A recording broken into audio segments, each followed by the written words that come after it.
কি হলো বৌমা, সন্ধ্যা হতে না হতেই সেজে গুজে কোথায় চললে? প্রত্যেকদিন সন্ধ্যাবেলা এরকম টং টং করে কোথায় বেরিয়ে যাও বলো তো? কেন মা এমন নাটক করছেন? আপনি যেন জানেন না আমি কোথায় যাই? এই গরমের মধ্যে প্রত্যেকদিন সন্ধ্যাবেলা আমি বাইরে হাওয়া খেতে বেরোই, আর তার সাথে সাথে ঝাল ঝাল ফুচকাও খাই। গরমের মধ্যে টক জল দিয়ে ঝাল ঝাল ফুচকা খেলে পেট ঠান্ডা থাকে।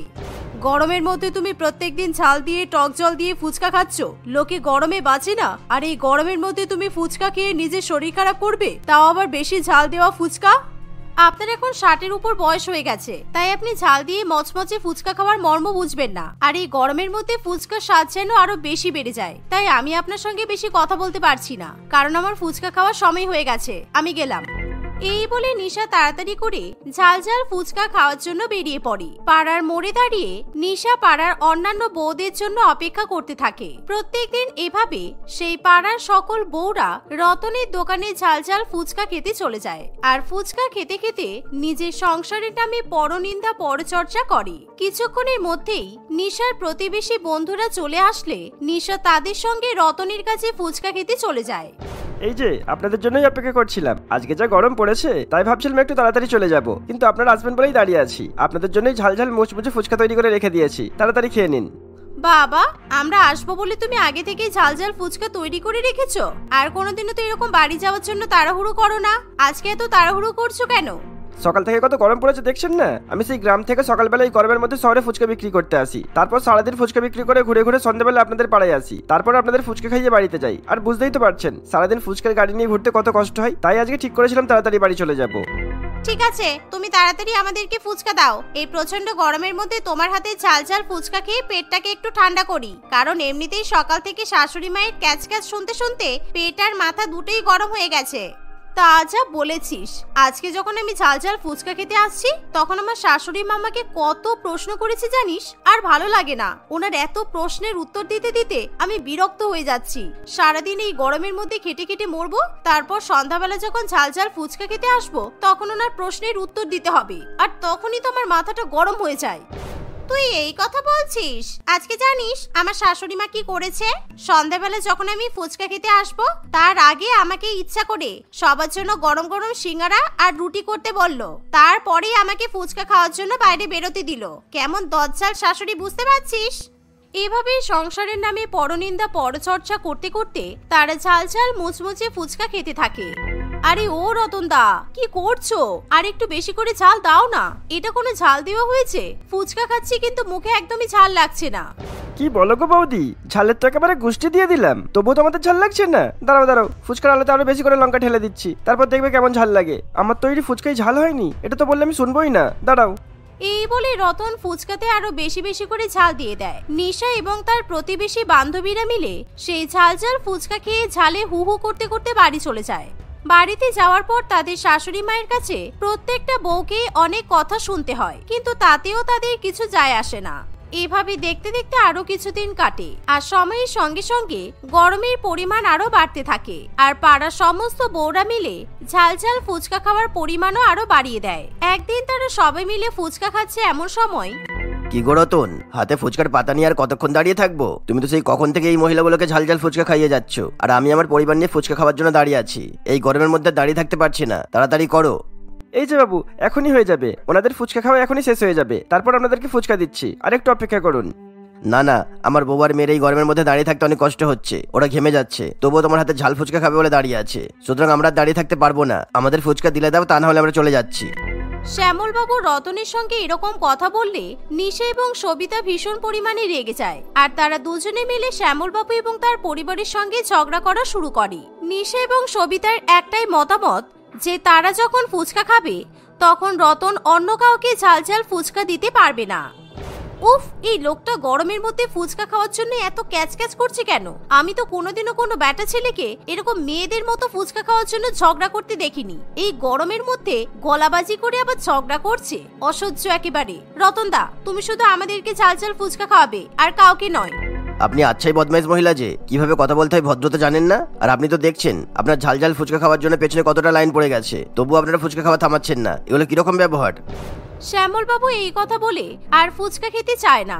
গরমের মধ্যে সে তার পরিবারকে নিয়ে সেখান থেকে চলে যায়। নিশা এবং সবিতা মনের সুখে গরমের মধ্যে বেশি ঝাল দিয়ে ফুচকা খেতে থাকে। তাদের দুজনকে ফুচকা খাওয়ানোর জন্য রতনের অনেক অনেক কাস্টমার রাগ করে সেখান থেকে ফুচকা না খেয়ে চলে যায়। এমনকি অনেকেই তার কাছ থেকে ফুচকা খাওয়া বন্ধ করে দেয়। এভাবেই দেখতে দেখতে কিছুদিন কাটে। একদিন নিশা ফুচকা খেতে গিয়ে দেখে যে রতন সেখানে ফুচকার গাড়ি নিয়ে দাঁড়িয়ে নেই। আর এই দেখে নিশা সঙ্গে সঙ্গে সবিতাকে ফোন করে। কিরে, আজকে রতনদা তো ফুচকা নিয়ে বসেনি, কি হবে বলতো? আর যা গরম পড়েছে, এর মধ্যে যদি ঝাল ঝাল ফুচকা না খেতে পারি তাহলে তো আমার প্রাণটা একেবারে বেরিয়ে যাবে। আমার ভীষণ ঝাল ঝাল ফুচকা খেতে ইচ্ছা করছে রে সবিতা। তুই একই কথা বলছিস? তোর কথা শুনে আমিও তো চিন্তায় পড়ে যাচ্ছি, কারণ এখন যদি ঝাল ঝাল ফুচকা খেতে না পারি তাহলে আমার তো ভাত হজম হবে না। আর আজকে আমি এই গরমের মধ্যে বেশি ঝাল ঝাল ফুচকা খাবো বলে সেই দুপুর থেকে না খেয়ে বসে আছি। তাহলে একটা কাজ করি, চল এই গরমের মধ্যে আমরা বাড়িতে একটা ফুচকা পার্টি করি। পাড়া সব মহিলাদেরকে বলে দিই যে আমার বাড়িতে ফুচকা পার্টি হবে, আমি সবার জন্য ফুচকা বানাচ্ছি, আর তুই বেশি করে লঙ্কা আর তেঁতুল নিয়ে চলে আসবি। তারপর সবাই মিলে গল্প করে ছাদে বসে বসে ফুচকা বানাবো আর ফুচকা খাবো। সবিতা নিশার কথা শুনে খুবই খুশি হয়। তাই সবিতা সঙ্গে সঙ্গে বাজারে গিয়ে বেশি করে কাঁচা লঙ্কা এবং তেঁতুল কিনে নিয়ে নিশাদের বাড়িতে চলে যায়। পাড়ার সমস্ত মহিলারাও সেখানে আসলে সবাই গরমের মধ্যে ছাদে গিয়ে ফুচকা বানাতে শুরু করে। আর তারা ফুচকা বানাচ্ছে এমন সময় লোডশেডিং হয়ে গেলে তারা আরো গরমের মধ্যে বেশি পরিমাণে আনন্দ পায়। তারা ঘামতে ঘামতে ফুচকা বানাতে থাকে। তাদের এরকম পাগলামি দেখে তাদের শাশুড়ি মায়েরাও ভীষণ পরিমাণে চিন্তায় পড়ে। বৌমা, তোমরা কি পাগলামি করছো? তোমাদের কি মাথা খারাপ হয়ে গেছে? আর নিশা, এই গরমের মধ্যে একেই লোডশেডিং হয়ে গেছে, তার মধ্যে তুমি ফুচকা বানাচ্ছ? মা, লোডশেডিং এর মধ্যে ছাদে বসে ফুচকা খেতে দারুণ লাগে, সেই কারণেই আমি ফুচকা বানাচ্ছি। আর এখন আমি বেশি করে লঙ্কা দিয়ে আলু মাখবো, তারপর আমরা সবাই মিলে একসঙ্গে মজা করে ফুচকা খাবো। সবাই মিলে গল্প করতে করতে ফুচকা, উফ দারুণ হবে। আপনি যদি চান আমাদের সঙ্গে কিন্তু ফুচকা পার্টি করতে পারেন। আমি তোমাদের মতো পাগল নই যে এই গরমের মধ্যে ছাদে বসে বসে আমি ফুচকা খাবো। একেই লোডশেডিং, তার উপর ছাদের মধ্যে কোথায় কি পোকামাকড় আছে তাও তো জানি না, আর মশার উৎপাত তো আছেই। ফুচকা খেতে গিয়ে আমি কি রোগ বাঁধিয়ে মরবো? গরমের মধ্যে ঘরে বসে থাকার থেকে ছাদে বসে হাওয়া খেতে খেতে ফুচকা খাওয়া তো অনেক ভালো। আপনি বরং ঘরে গরমের মধ্যে বসে থাকুন আর আমাদেরকে মজা করতে দিন। এই বলে নিশা পাড়ার অন্যান্য মহিলাদের সঙ্গে ঝাল ঝাল ফুচকা খেতে খেতে গল্প করতে শুরু করে দেয়। কিরে, তুই কেমন ফুচকা বানিয়েছিস? তুই তো বলতিস রতনদা ফুচকাতে ঝাল দিতে পারে না, কিন্তু এখন মনে হচ্ছে তুইও তো ঝাল দেওয়ার কথা ভুলে গেছিস। সবে মাত্রই কটা লঙ্কা দিয়েছিস নাকি? যা যা, রান্নাঘর থেকে আরো বেশি বেশি লঙ্কা নিয়ে আয়, তারপর আরো ঝাল দিয়ে আলুটা মাখতে হবে। কি বলিস কি, আরো ঝাল লাগবে? দাঁড়া, তোরা বস, আমি রান্নাঘর থেকে আরো বেশি বেশি লঙ্কা নিয়ে আসছি, তারপর আরো ঝাল দিয়ে আলু মাখবো, আর এই গরমের মধ্যে ঘামতে ঘামতে ঝাল ঝাল ফুচকা খাবো। এই বলে নিশা রান্নাঘর থেকে আরো বেশি পরিমাণে কাঁচা লঙ্কা নিয়ে যায়। রান্নাঘর থেকে বেশি বেশি কাঁচা লঙ্কা নিয়ে এসে তারা আবার ছাদে বসে পড়ে আর বেশি লঙ্কা দিয়ে ঝাল ঝাল করে আলু মাখা তৈরি করে। সেই ঝাল ঝাল ফুচকা তারা সবাই মিলে খায়। একেই ভীষণ গরম, তার উপর সেই ঝাল ঝাল ফুচকা খেয়ে তারা সকলেই প্রচন্ড পরিমাণে ঘামতে শুরু করে আর তাদের চোখ দিয়ে অনবরত জল পড়তে থাকে। উফ, এই গরমের মধ্যে এত ঝাল ঝাল ফুচকা খেয়ে একেবারে নাকের জলে চোখের জলে হয়ে গেলাম। আমি আর ঝাল ফুচকা খেতে পারছি না রে, কারণ চোখ দিয়ে ভীষণ জল পড়ছে।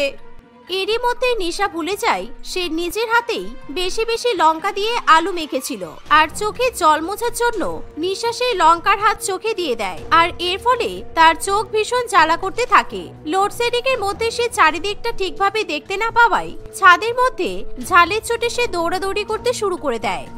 ওরে বাবা গো, বাঁচাও, আমার চোখে ভীষণ ঝাল লেগেছে, আমি চোখে কিছু দেখতে পাচ্ছি না। সবিতা, দয়া করে আমাকে তোরা বাঁচা, না হলে আমি ঝালে মরে যাবো। নিশাকে এমন অবস্থায় দেখে সকলেই খুবই ভয় পেয়ে যায়, কিন্তু তখনও বিপদের শেষ হয় না। একই গরম, তার উপর কমলা দেবীর ছাদে আর গরমের মধ্যে বিছে লঙ্কার গন্ধ পেয়ে সেই ফুচকার ওখানে চলে আসে। ছাদের মধ্যে গরমে এরকম চারিদিকে বিছে দেখে সকল মহিলারা ভীষণ পরিমাণে ভয় পেয়ে যায়, আর তারা দৌড়ে পালাতে যাবে তার আগে অনেকগুলো বিছে সকলের পায়ে কামড়ে দেয়। একে নিশার চোখে ঝাল লেগেছিল, তার উপর পায়ে বিছার কামড়, সবকিছু মিলিয়ে নিশা একেবারে নাজিয়াল হয়ে ওঠে। ও মা গো, বাঁচাও, আমার পায়ে বিছা কামড়েছে। ওরে বাবারে বাবা, চোখে ঝাল লেগেছে। ওরে বাবারে বাবা, আমার চোখ ভীষণ জ্বালা করছে। এই গরমের মধ্যে আমার শাশুড়ি মা আমাকে অনেকবার বারণ করেছিল এরকম ঝাল ঝাল ফুচকা খেতে হবে না, কিন্তু তবুও আমি ওনার কথা শুনিনি, তাই এখন আমি শাস্তি পাচ্ছি। আর নিশা, তোদের ছাদে যে বিছার বাসা আছে সেটা তুই জানিস না? ওরে বাবারে, আমার পায়ে ভীষণ যন্ত্রণা করছে। এই বলে সকল মহিলা ছাদের মধ্যে দৌড়াদৌড়ি করছে। এমন সময় কমলা দেবী ছাদে এসে সেই দৃশ্য দেখে খুবই ভয় পেয়ে যায়। সে সঙ্গে সঙ্গে তার প্রতিবেশীদের খবর দিলে তারা সকলেই কমলা দেবীর বাড়িতে আসে। আর লোডশেডিং এর মধ্যে সকলে এরকম দৃশ্য দেখে নিজেদেরকে ঠিক রাখতে পারে না। সেই মুহূর্তে বাড়ির পাশে নার্সিং হোমে খবর দেয়া হয়, আর অ্যাম্বুলেন্স এসে নিশা এবং তার বান্ধবীদেরকে নার্সিং হোমে নিয়ে চলে যায়। আমি আজকে একটা কথা বলতে বাধ্য হচ্ছি যে এই পাড়ার বউদের মনে হয় মাথার কোনো সমস্যা আছে, কারণ এই গরমের মধ্যে লোডশেডিং এ ছাদে বসে কেউ ঝালঝাল ফুচকা খায়? সকলে এখন ডাবের জল, তরমুজের শরবত, লস্যি খেয়ে বেঁচে আছে, আর আপনাদের বউরা ঝালঝাল ফুচকা খাচ্ছে। এরকম যদি আর কিছুদিন চলতে থাকতো তাহলে কিন্তু মুশকিল হয়ে যেত। আবার তার উপর বিচের কামড় খেয়েছে। অনেকবার বারণ করেছি, কিন্তু এরা কেউ আমার কথা শোনেনি। ডাক্তারবাবু, দয়া করে আপনি ওদেরকে সুস্থ করে দিন। ডাক্তারবাবু সকলের পা থেকে বিছার বিষ বের করে দেয়, সেই সাথে নিশার চোখ ভালো করে পরিষ্কার করে মলম লাগিয়ে দেয়। ধীরে ধীরে পাড়ার সকল মহিলারা সুস্থ হয়ে ওঠে, আর তারা নাক কান ধরে যে কোনোদিনও তারা ঝাল ঝাল ফুচকা খাওয়ার নাম করবে না। মা, আমার ভুল হয়ে গেছে। আমি এই গরমের মধ্যে ঝাল ঝাল ফুচকা খেয়েছি, কারণ আমি যদি ঝাল ফুচকা না বানাতাম তাহলে আমাদের ছাদেও যেতে হতো না, আর আমাদেরকে বিছাও কামড়াতো না। আপনি বারণ করেছিলেন যে লোডশেডিং এর মধ্যে ছাদে যেতে হবে না, কিন্তু আমি আপনার কথা শুনিনি, আর সেই জন্য আমরা বিপদে পড়েছি। আমি আর কোনোদিনও এরকম করব না, আমাকে ক্ষমা করে দিন মা। হ্যাঁ ঠিকই, আমি আর কোনোদিনও ঝাল ঝাল ফুচকা খাবো না বাবা, কারণ আজকে আমি জন্মের মতো শিক্ষা পেয়ে গেছি। আমি তো আজ থেকে এই ফুচকা খাওয়া ত্যাগ করলাম। এভাবেই তারা আর কখনোই ঝাল ঝাল ফুচকা খেতে চায় না। এমনকি রতনের দোকানে গিয়ে তারা ঝাল ফুচকাও খায় না। রতনের ফুচকার দোকানের সামনে দিয়ে গেলে রতন বারবার তাদেরকে ডাকাডাকি করে, কিন্তু তবুও তারা ফুচকার দিকে ফিরে তাকায় না। এভাবেই নিশা এবং তার বান্ধবীরা গরমের মধ্যে ঝাল ঝাল ফুচকা খাওয়ার অভ্যাস ত্যাগ করে। সে বছর গরমকাল পড়ার সঙ্গে সঙ্গে বিলাসপুর নামক গ্রামের সকল গ্রামবাসীরা ভয়াবহ খরার সম্মুখীন হয়। গ্রামবাসীদের কাছে খাবার এবং পানীয় জল কিছুই থাকে না, তাই তারা সবাই মিলে ভীষণ পরিমাণে সংকটে পড়ে। তারা এদিক ওদিক খোঁজাখুঁজি করলেও কোনো আনাজ, রেশনের জিনিসপত্র এবং সবচেয়ে গুরুত্বপূর্ণ জলও কোথাও খুঁজে পায় না। তাই অধিকাংশ লোকেরা অনাহারে মরতে শুরু করে। এমনই বিপদের সম্মুখীন হয় কমলা এবং তার ছেলে প্রদীপ। প্রদীপ ভীষণ ছোট হওয়ায় সে কিছুতেই খিদের জ্বালা সহ্য করতে পারে না। এতদিন ধরে কমলা কেবলমাত্র ছেলেকে নুন দিয়ে ভাত মেখে খাইয়ে এসেছে, কিন্তু এখন আর প্রদীপ কিছুতেই নুন ভাত খেতে চায় না। আর ঘরে চাল শেষ হয়ে যাওয়ায় কমলা ভাতও রান্না করতে পারে না। মা, আমাকে আজকে রুটি খাইয়ে দাও। আমি আর নুন দিয়ে ভাত মেখে খেতে পারছি না। প্রত্যেকদিন বেশি বেশি নুন দিয়ে খেয়ে আমার শরীর খুব খারাপ করছে। আজকে আমি রুটি সবজি খাবো মা।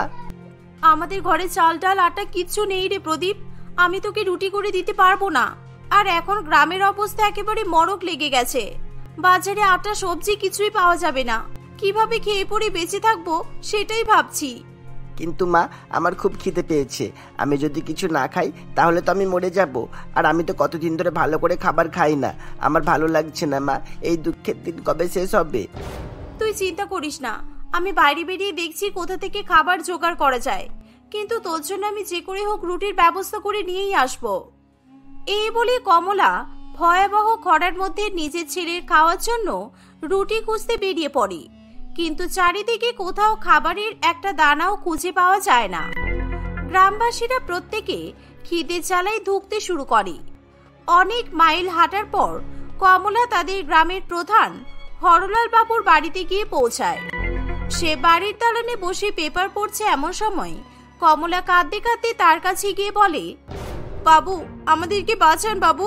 এই বছরের খরায় আমরা গ্রামবাসীরা কিছু খেতে না পেয়ে মরে যাব।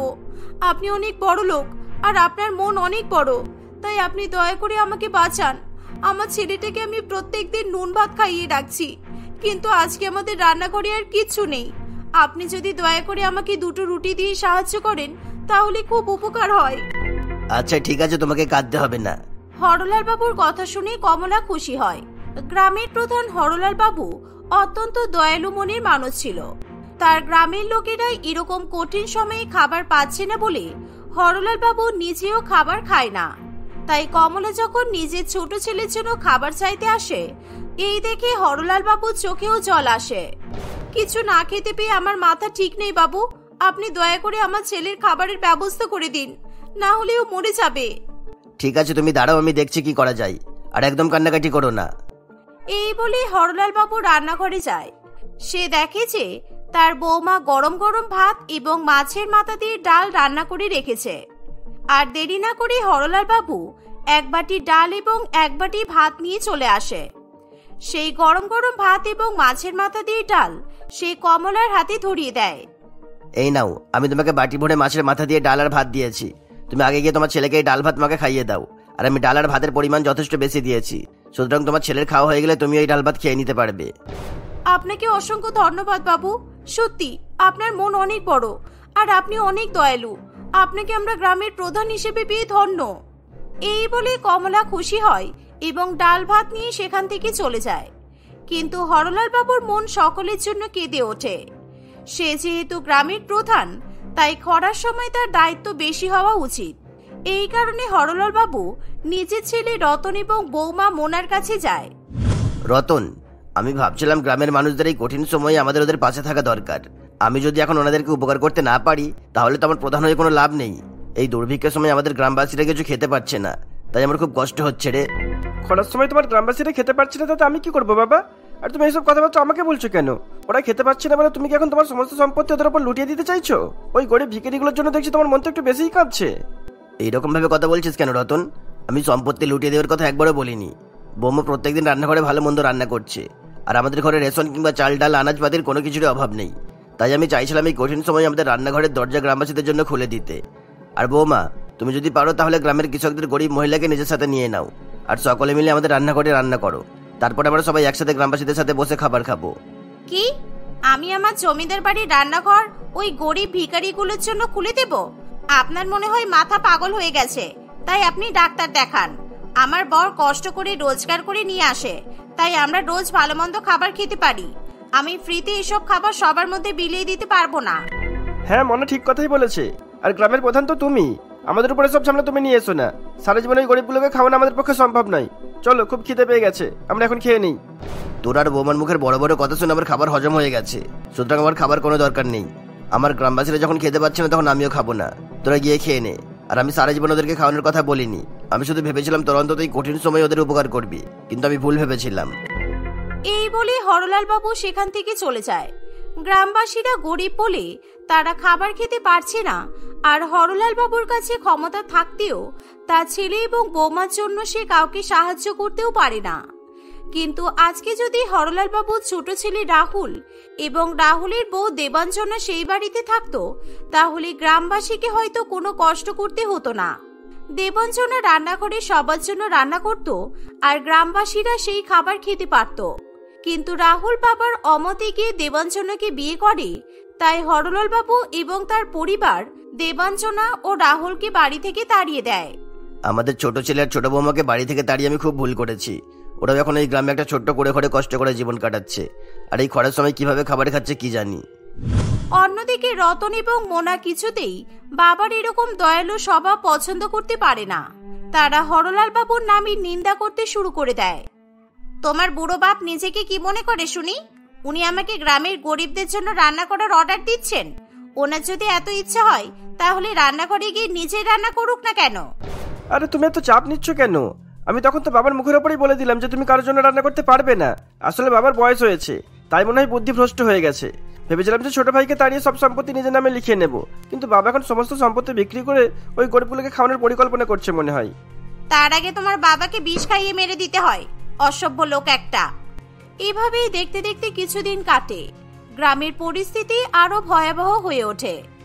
একদিন একটি বয়স্ক বৃদ্ধা কাঁদতে কাঁদতে খাবারের জন্য হরলাল বাবুর কাছে আসে, কারণ সে কমলার কাছে শুনেছে যে হরলাল বাবু তাকে খাবার দিয়ে সাহায্য করেছে। বাবা, আমাকে দুটো রুটি দেবে? কিছুদিন ধরে পেটে খাবার পড়িনি। আমি শুনেছি তুমি কমলাকে খাবার দিয়ে অনেক উপকার করেছো, তাই তুমি যদি আমাকে দুটো রুটি আর জল দিতে তাহলে আমি খেয়ে প্রাণে বেঁচে যেতাম। হ্যাঁ দাঁড়াও, আমি এক্ষুনি তোমাকে খাবার নিয়ে এসে দিচ্ছি। এই বলে হরলাল বাবু রান্নাঘরে চলে যায়। তখন মোনা সবেমাত্র গরম গরম রুটি এবং আলুর দম রান্না করে নামিয়ে রাখে। হরলাল বাবু তার কাছে রুটি চাইলে মোনা ভীষণ পরিমাণে রেগে যায়। আমি অনেকবার আপনাকে বলেছি যে আমার দ্বারা এসব গরিব সেবা করা হবে না, আর আমি সকলের জন্য গুনাগুনতি করে রুটি করেছি, তাই আমি আপনাকে একটা রুটিও দিতে পারবো না। বৌমার কথা শুনে হরলাল বাবুর ভীষণ খারাপ লাগে। সে ছোট মুখ করে বাড়ির বাইরে যায়। সে কিছুতেই ওই বৃদ্ধা মহিলাকে খাবার দিয়ে উপকার করতে পারে না। আমাকে ক্ষমা করে দিও, আমার বৌমার বড়লোক রান্নাঘরে তোমার মতো গরিব বৃদ্ধার জন্য দুটো রুটি হবে না, তাই বৌমা আমাকে রান্নাঘর থেকে বের করে দিল। ঠিক আছে বাবা, তুমি কিছু মনে করো না। তোমাদের কাছে খাবার চাইতে আসলাম বলে, আর চারপাশ ঘুরে দেখি যদি রুটির ব্যবস্থা করতে পারি। এই বলে সেই বৃদ্ধা সেখান থেকে চলে যায়। গ্রামের প্রত্যেকেই অন্যের অভাবে ভীষণ পরিমাণে কষ্ট পেতে থাকে। এমনকি হরলাল বাবুর ছোট ছেলে রাহুল এবং দেবাঞ্জনার কুড়ে ঘরেও রেশন প্রায় শেষ হয়ে আসে। রাহুল, আমাদের ঘরে তো চাল ডাল কিচ্ছু নেই, যা ছিল এই কদিন ধরে রান্না করে ফেলেছি, আর গ্রামে যে কজন লোককে পেয়েছি তাদেরকে রান্না করা খাবার খাইয়েছি, কিন্তু এবার আমরা কি খাবো রাহুল? তুমি চিন্তা করো না, আমাদের যে দুর্দিন এসেছে তাতে এখন ঈশ্বরই ভরসা, কারণ আমাদের জমানো টাকা আর আমাদের কাজের টাকা সব শেষ হয়ে গেছে। সুতরাং আমি আর বাজার করতে পারছি না, তাই চলো সবকিছু ঈশ্বরের ভরসাই ছেড়ে দিই। এই বলে তারা দুজনে মিলে ঈশ্বরের কাছে প্রার্থনা করতে থাকে। তারা দুজনে সারাদিন কিছু না খেয়ে রাত্রিবেলাতে ঘুমিয়ে পড়ে।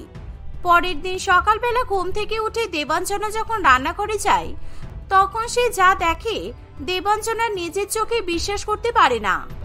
রাহুল, তাড়াতাড়ি বাইরে এসো, দেখে যাও রান্নাঘরে কি হয়েছে। রাহুল তাড়াতাড়ি করে রান্নাঘরে যায়। সে দেখে যে রান্নাঘরের প্রত্যেক কোণায় চালের বস্তা, ডালের বস্তা, সবজির বস্তা এবং অন্যান্য জিনিসপত্র রাখা আছে। এই দেখে তারা দুজনে ভীষণ পরিমাণে অবাক হয়। দেবাঞ্জনা কিছুতেই বিশ্বাস করতে পারে না যে তার মতো গরিব বউয়ের রান্নাঘরে এত জিনিসপত্র থাকতে পারে। ঈশ্বর তোমার কথা শুনে নিয়েছে দেবাঞ্জনা। আমার মনে হয় উনি রাত্রিবেলা এসে তোমার রান্নাঘরে সব জিনিসপত্র রেখে গেছেন, তাই তুমি তাড়াতাড়ি করে সবকিছু রান্না করো। তারপর আমি গ্রামের দুঃখী গ্রামবাসীকে ডেকে আমার বাড়িতে খাবার খাওয়াবো। সেই ছোটবেলা থেকেই বাবা আমাকে এরকম ভাবে সবার উপকার করতে শিখিয়েছেন। তুমি যাই বলো না কেন রাহুল, আমার মনে হয় না ঈশ্বর নিজে এসে সবকিছু রেখে গেছেন, কারণ এটা বাস্তবে হতে পারে না। হ্যাঁ, উনি হয়তো আমাদের আশীর্বাদ করেছেন, তবে এটা একটা মানুষের কাজ, কারণ দেখো রান্নাঘরে পায়ের ছাপ আছে। ওসব কথা পরে ভাবা যাবে, আগে তুমি রান্না করো। দেবাঞ্জনা এবং রাহুল গ্রামের সবাইকে খাবার খাওয়ানোর জন্য বড় বড় কড়াইতে করে ডাল ভাত সবজি রান্না করে। অনাহারের কবলে পড়ে কষ্ট পাওয়া গ্রামবাসীরা কুড়ে ঘরে বসে খাবার খেয়ে অনেক শান্তি পায়। পরের দিন সকালবেলা ঘুম থেকে উঠে দেবাঞ্জনা আবার দেখে যে রান্নাঘরে সমস্ত জিনিসপত্র রাখা আছে। এভাবেই তারা প্রত্যেক দিন গ্রামের দুঃখী মানুষদের খাবার খাওয়াতে থাকে। একদিন দুজনে মিলে মনে মনে ঠিক করে যে রাত্রিবেলা তারা ঘুমিয়ে থাকার অভিনয় করবে, আর সেই সুযোগে কে এসে তাদের রান্নাঘরে জিনিসপত্র রেখে যায় সেটা তারা দেখবে। মাঝ রাত্রিবেলা দেবাঞ্জনা এবং রাহুল রান্নাঘরে একটি পায়ের আওয়াজ শুনতে পায়। তাড়াতাড়ি করে তারা উঠে রান্নাঘরে যায়। তারা দুজনে দেখে যে একটা লোক কাঁধে করে চাল ডাল এবং সবজির বস্তা রেখে দিচ্ছে।